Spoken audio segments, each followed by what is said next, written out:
Hi, I'm Laura Hamden, and my colleague Jessica Rogan and I are your daily hosts of the Gateway newsletter.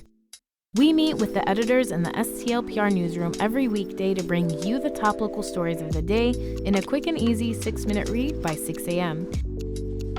In an age of overwhelm, it's a refreshing, thoughtful take on the news day, if we do say so ourselves. Fine-tune your daily news habit with the Gateway newsletter. Subscribe at stlpr.org/gateway.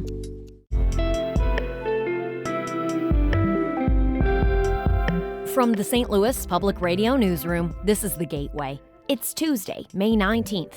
I'm Abby Larico. A levee in Spanish Lake recently breached 5 times over the course of a dozen years.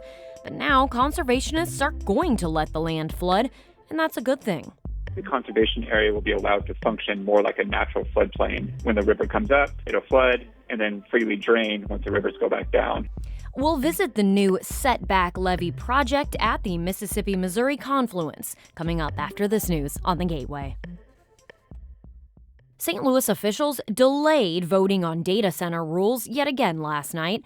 STLPR's Kayvon Mansouri reports the city continues to work on crafting those rules even after it approved a data center near the Armory site last month.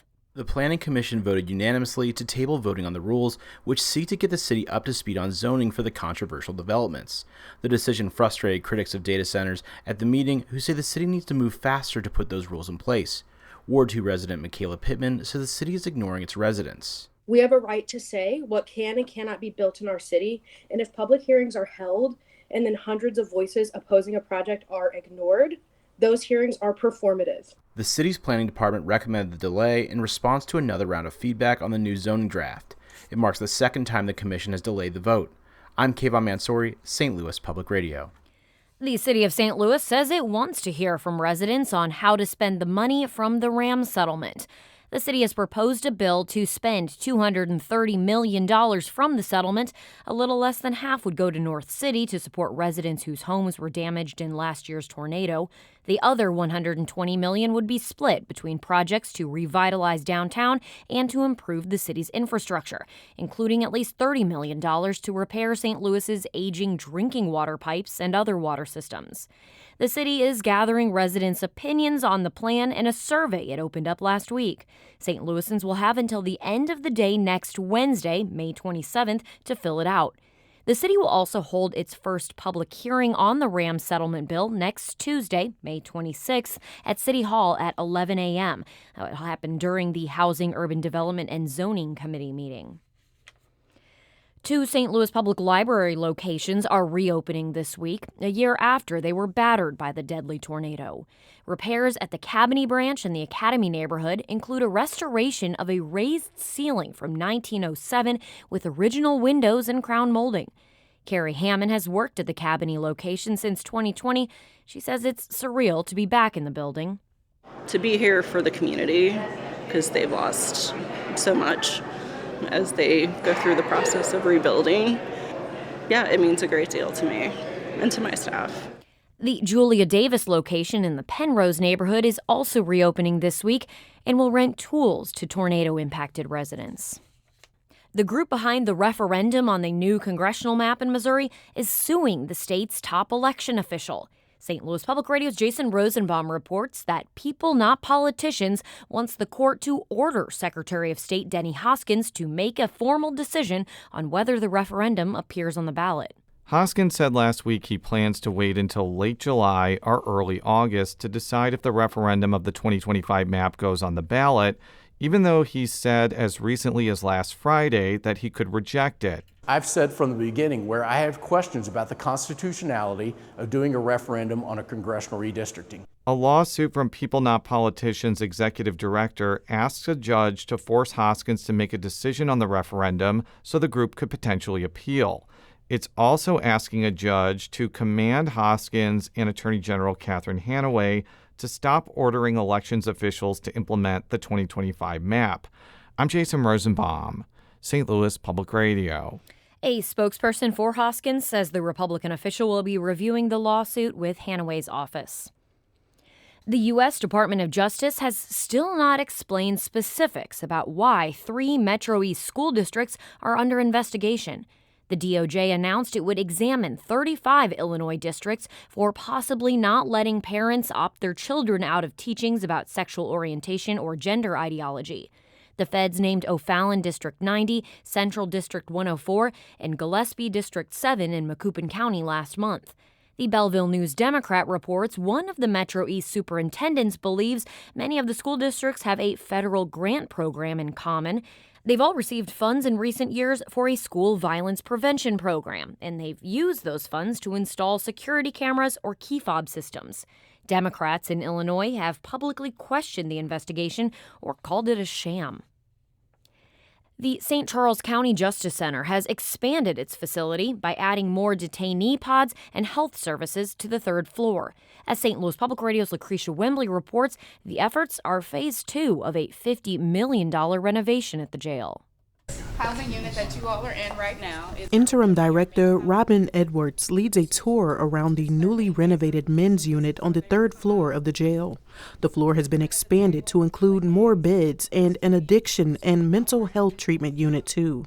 We can curb recidivism by making sure they get to treatment, making sure they get the meds. We have Suboxone. We give away Narcan to every individual that is released out of our facility. Suboxone primarily helps reduce opioid addiction cravings and withdrawal symptoms, while Narcan can save someone's life during an overdose.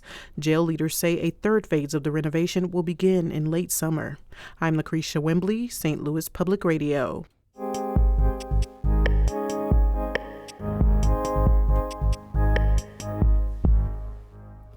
The Mississippi River is lined with decades-old levees that sit right on the riverbank.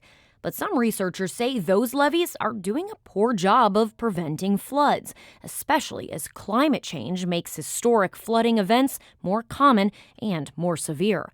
As St. Louis Public Radio's Katie Grawitch reports, a new levee system near Spanish Lake is one of many getting a makeover to help guard it against flooding. A lush, sprawling wetland at the confluence of the Mississippi and Missouri rivers is now covered in a big pile of mud. Soon it will be a new levee, a 10-foot wall of grass and native plants near the entrance of the Columbia Bottom Conservation Area. That's because the one that currently sits at the river's edge is pretty bad at its job.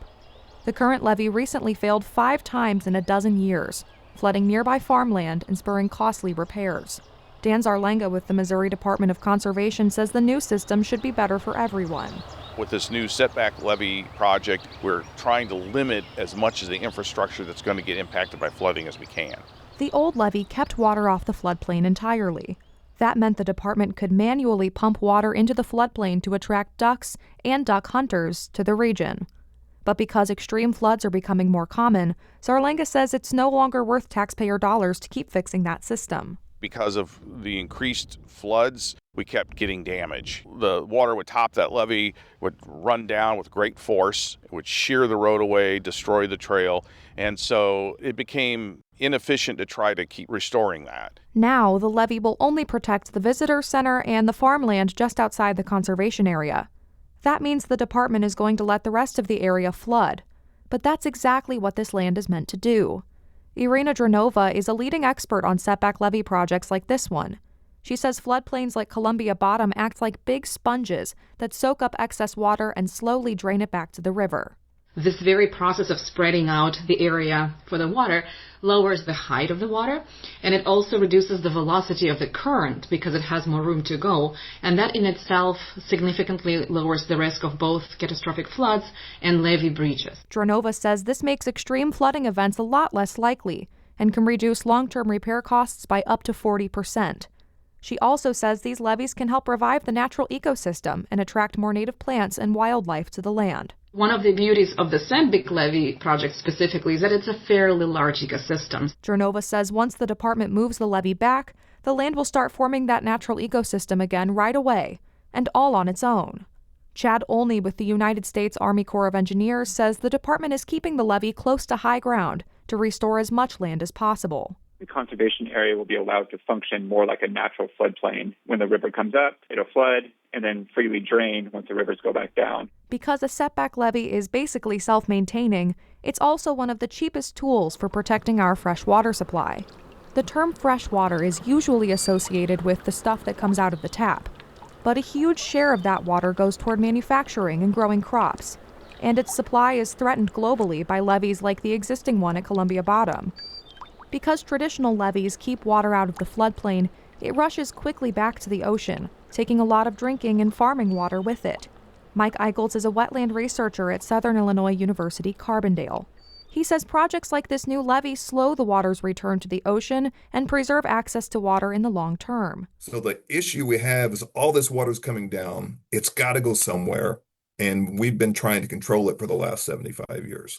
So the benefit of setting those levees back is it provides somewhere else for that water to go. But despite being a functional wetland, Eicholtz says it could take decades to return to something resembling its original state. We're restoring the water back to this landscape, but that's not the pesticide-free, fertilizer-free water that historically went in there. It's never going to get back to the wetland that it was, 200 years ago. Even though it may never return to how it used to be, Eicholtz says the new setback levees will reduce flood risk and start stocking up fresh water almost immediately. I'm Katie Grawitch, St. Louis Public Radio. Jonathan All edited that piece. The Gateway is a production of St. Louis Public Radio, a listener-supported service of the University of Missouri St. Louis. Music by Ryan McNeely of Adult Fur. I'm Abby Larico, and from the St. Louis Public Radio newsroom, this has been The Gateway.